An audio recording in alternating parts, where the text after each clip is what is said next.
Estou recebendo aqui o Coronel Suame Fontes, ele que é o assessor de imprensa da Força Tarefa, está aqui com a gente, prazer revê-lo. Nós que estamos aí diariamente, né, em conversas. Ontem o Exército Brasileiro, durante as primeiras horas, né, na madrugada ainda, começou a fazer a retirada de mais de 800 venezuelanos da Praça Simão Bolívar. E não é de hoje que o Exército tem feito, juntamente com a Marinha e também com a Força Aérea Brasileira, com o pessoal da base aérea, um trabalho que é diferenciado. Aliás, Coronel, mais uma vez obrigado. O trabalho que está sendo feito aqui é algo diferenciado para o Brasil, né? Sim, é uma experiência nova. Acho que não há na história, na nossa história, alguma coisa parecida com isso. Então, apesar de já existir alguns conceitos, algumas teorias, algum conhecimento, mas todo dia é um dia de aprendizado. E aí a gente está vendo de perto que o efeito, ele é, dia após dia, sentido pela população. A população estava cansada, via praças cheias, a situação realmente incomodava. Claro que a coisa tomou uma proporção muito grande com a crise na Venezuela. Mas agora, aos poucos, com a liberação de uma verba por parte do governo federal, vão amenizando os problemas dos brasileiros, dos roraimenses. Sim, nós estamos operando mais ou menos uns 40 dias. Nesses 40 dias já foram recuperados 3 abrigos já existentes e foram construídos 3 abrigos. Além desses 6 abrigos, foram construídos mais 2 temporários, o Latif Salomão e o Santa Teresa. Esses 2 temporários, eles são temporários porque eles terão uma vida muito curta. Eles foram feitos com velocidade, construídos com velocidade para tirar o pessoal o mais rápido possível das praças e das ruas. Então, assim que ficar construídos novos abrigos, como o PF1, 2 e 3, inclusive o PF1 já iniciou-se o processo de construção dele, então esses abrigos temporários serão fechados e devolvidos. O Latif Salomão pertence ao Estado, o Santa Teresa é um aluguel que a Prefeitura está participando nesse trabalho. Lembrando que esse do Latif Salomão, vocês em 3 dias tinham quase 50 carros lá, vocês tiraram o carro, né, os carros, limparam tudo, detetizaram tudo, para que as pessoas pudessem sair da praça no centro ali, para ir para lá. Isso na semana passada, né? Isso, tinha 79 carros. 79 carros. Todos foram retirados de dentro do abrigo, colocados do lado de fora. Então foi feita toda a manutenção, recuperação da parte elétrica, parte hidráulica, colocada as barracas, colocados os beliches. Então o abrigo foi preparado em 3 dias para que a gente pudesse desocupar a Praça Capitão Clóvis. Então foram retiradas 259 pessoas e mais algumas pessoas da Praça Simão Bolívar. Foram tirados aqueles casais que tinham filhos, mulheres grávidas, então as pessoas mais vulneráveis. Então, na operação de ontem, praticamente não tinha criança, não havia crianças. Né? Ontem, basicamente, eram casais, homens solteiros e mulheres solteiras. E o Latif Salomão serviu de apoio também, inicialmente, até que eles fossem para os locais? Sim. Na entrada do abrigo temporário Latif Salomão foi montada uma estrutura para fazer o cadastramento, a imunização, identificação, e a partir daí eles foram encaminhados para o abrigo Santa Teresa, onde ficaram somente os homens solteiros, e no Latif Salomão ficaram casais, homens solteiros e mulheres solteiras. Beleza, vamos acompanhar a reportagem que mostra o trabalho que foi feito ontem de madrugada e início da manhã, e foi um trabalho planejado e que foi bem executado. Olha só. O trabalho de retirada das 820 pessoas durou mais de 8 horas. 200 militares do Exército fizeram parte da ação que começou ainda na madrugada. Do alto, é possível ver que todas as barracas foram desmontadas. Logo após a saída das pessoas, o local foi totalmente limpo e o lixo retirado. A praça já está trancada, um dia após a retirada dos imigrantes. E os venezuelanos que chegavam ao Brasil e tinham como base o local, terão que procurar outros lugares para se abrigarem. Os imigrantes que já estavam cadastrados foram levados de ônibus aos 2 abrigos. Além de mais segurança, eles receberão café da manhã, almoço e janta. Cerca de 1.300 pessoas já ocuparam a Praça Simão Bolívar. Isso porque o local fica bem próximo à Polícia Federal, onde os imigrantes dão entrada no pedido de refúgio ou residência temporária. E nesse período de inverno, com a chegada das chuvas, a situação vinha se agravando bastante. Muitas vezes, crianças e idosos ficavam expostas em barracas de lonas e correndo o risco de contrair doenças.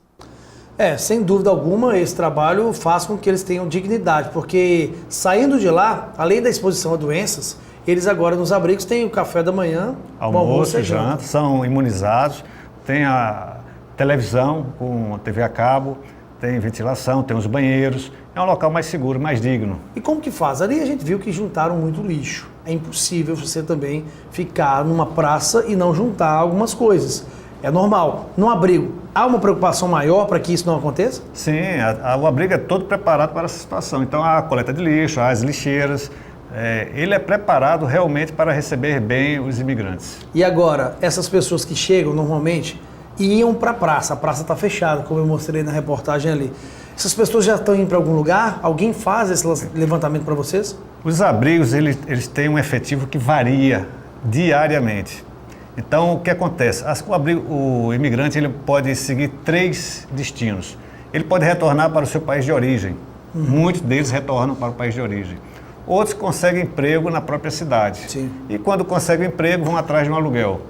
E outros vão para outros estados, que é o processo que aconteceu agora no dia 4, onde embarcaram no avião da FAB e 233 foram para São Paulo ou Manaus. Então, esse fluxo varia constantemente. Então, há sempre uma abertura de vagas. À medida que essas vagas vão sendo abertas, eles vão sendo colocados nestes abrigos onde tem as vagas. Independente disso, novos abrigos estão sendo construídos. Então vão ser iniciados mais 3 abrigos, o PF1, o PF2 e o PF3. O PF1 já está em andamento. Para quem tiver a oportunidade de ir lá ver os trabalhos, o terreno já foi limpo, já está sendo colocado brita. Então acredito que antes do final do mês ele estará pronto. E aonde que é que ele fica localizado? Atrás da Polícia Federal. Atrás da Polícia Federal. Vão ser 2 lá?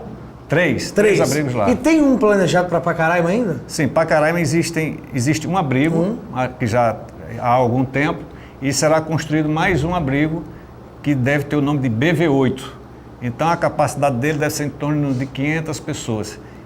Indiferente à construção ou deste abrigo, outros processos serão realizados para dar velocidade à situação desses imigrantes. Então está sendo montada uma estrutura, uma base, que pode dar velocidade ao trânsito desses imigrantes. Porque muitos venezuelanos que entram não são necessariamente imigrantes, eles são turistas. Verdade. Podem estar no estado apenas como passagem. Então, lá ele vai ter a documentação necessária para seguir destino. Ele já chega aqui com tudo pronto. Já chega com tudo pronto. Então, ele não vai ficar na cidade. Outros podem tirar a documentação, como CPF, carteira de trabalho. Então, também facilita ele chegar na cidade e já ir atrás direto do emprego, do trabalho. Então, são ações que facilitam dar velocidade para que eles tenham logo um emprego, uma situação digna. Então, esses processos vão ajudar a tirar eles da rua. Beleza. Tem uma reportagem da Lairine Silva que mostra que muitos deles não querem ficar em abrigos. Então, isso também é um problema. Não sei se vocês veem como problema. Também é opção. Se não quiser, não são obrigados. Não são obrigados. A diferença é que tem a lei de segurança, tem uma organização e tem a alimentação, que é muito importante também. Vamos ver a matéria juntos. Praças e locais públicos de Boa Vista já serviram de abrigo para venezuelanos. Essa é a Praça Capitão Clóvis, que fica localizada aqui no centro da cidade. Antigamente, muitos venezuelanos moravam aqui. Hoje, o Exército desocupou o local e o portão que antes ficava aberto, hoje está assim, fechado. Podem contar com 8 centros de acolhimento, que com o apoio da Força Tarefa do Exército e de ONGs, oferece alimentação e moradia.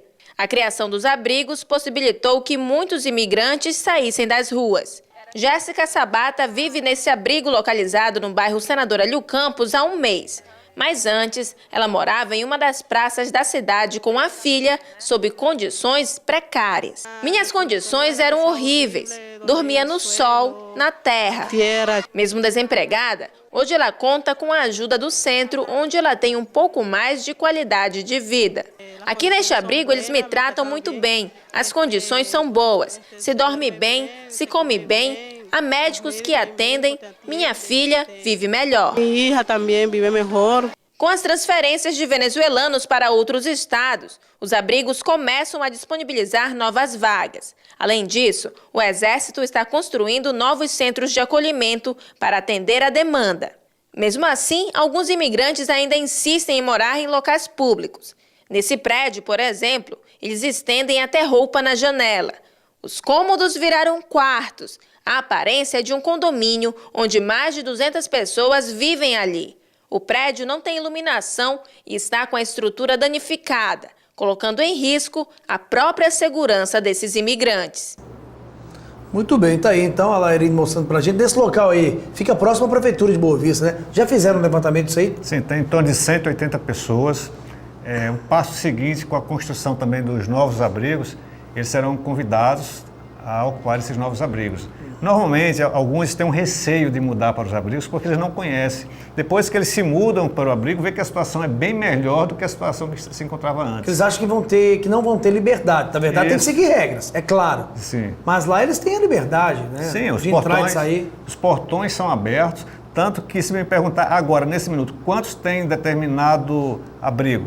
Eu posso saber a informação de uma hora atrás, mas o fluxo é constante, porque ele pode voltar para o país, como eu já citei, pode conseguir um emprego na cidade e assim locar o imóvel, ou pode ir para outro destino. Então, esse movimento, essa movimentação, essa dinâmica, eles têm a liberdade de escolher um desses caminhos. Uhum. E ele pode, por exemplo, o imigrante ele pode sair de manhã para trabalhar, sai e volta no final do dia. Muitos deles fazem isso, tanto que na questão da Praça Simão Bolívar, se nós fôssemos pela manhã contar o efetivo que nós contamos durante a semana inteira, nós contávamos pela manhã, 6 horas da manhã, durante o dia e à noite. E como que era essa contagem? Porque muita gente faz fila mesmo? Faz fila e dentro da praça havia liderança que ajudava na contagem desse pessoal. Então, para fazer esse trabalho que foi feito ontem, a praça foi dividida em 4 setores. Sim. Então, cada setor tinha uma liderança deles, dos próprios imigrantes, que ajudou e muito a contar esse efetivo. Então, durante o dia, nós tínhamos, vamos supor, essa semana teve um dia que na nossa contagem tinha em torno de 700 pessoas. Certo. No final do dia, à noite, quando eles estão retornando do trabalho, tinha mais de 1.000 pessoas. Então, isso varia. Essas 300, 400 ou 500 pessoas que havia na diferença entre o transcorrer do dia e a noite, ou seja, durante o dia e a noite, são pessoas que estavam realmente só em trânsito, só de passagem, podiam estar no trabalho, pessoas que estavam efetivamente ocupando a praça, mas conseguiu um trabalho e alugou um imóvel. Entendi. Então, é uma dinâmica muito grande, é um processo de muito transição complexo, né? muito complexo.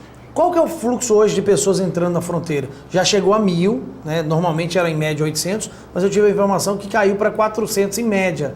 Está nesse número? Também isso varia, mas a média, se nós pudermos falar em média, seria em torno de 400 pessoas que entram e que saem. Há registro da mesma pessoa que entra e sai várias vezes, mais de 10 vezes. Às vezes vem buscar medicamento ou vem fazer algum comércio, alguma coisa. Então, esse cadastramento também está sendo feito para a gente ter uma noção exata do que está acontecendo. Então, isso já vem sendo feito há algum tempo. Agora, uma pergunta. Outro dia eu vi uma informação, e é coisa de internet, e nada mais justo que falar com o senhor e perguntar se de fato isso acontece e como acontece. O venezuelano está lá e ele vai sair, por exemplo, para ir beber num bar. E ele quer voltar.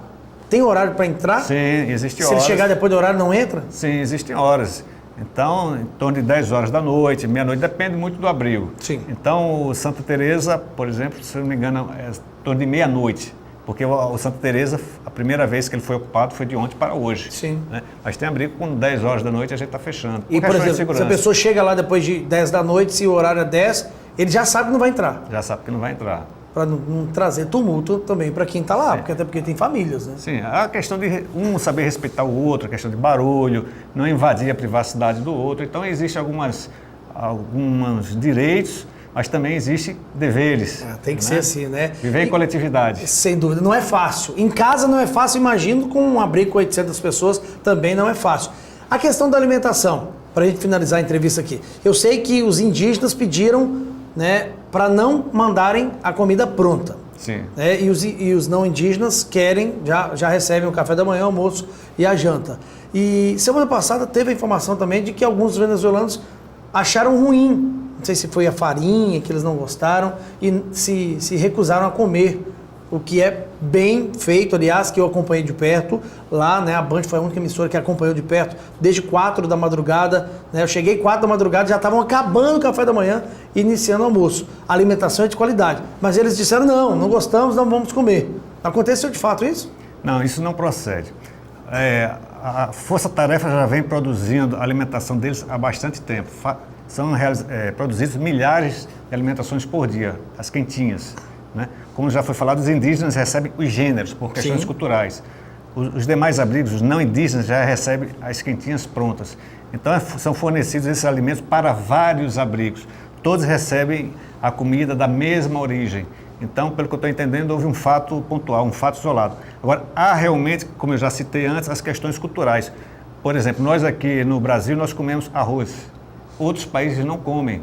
Então, pode ser que talvez algum venezuelano, algum imigrante, por suas condições culturais, suas características culturais, não tenha aceitado aquele tipo de comida. Farinha a também, farinha, né?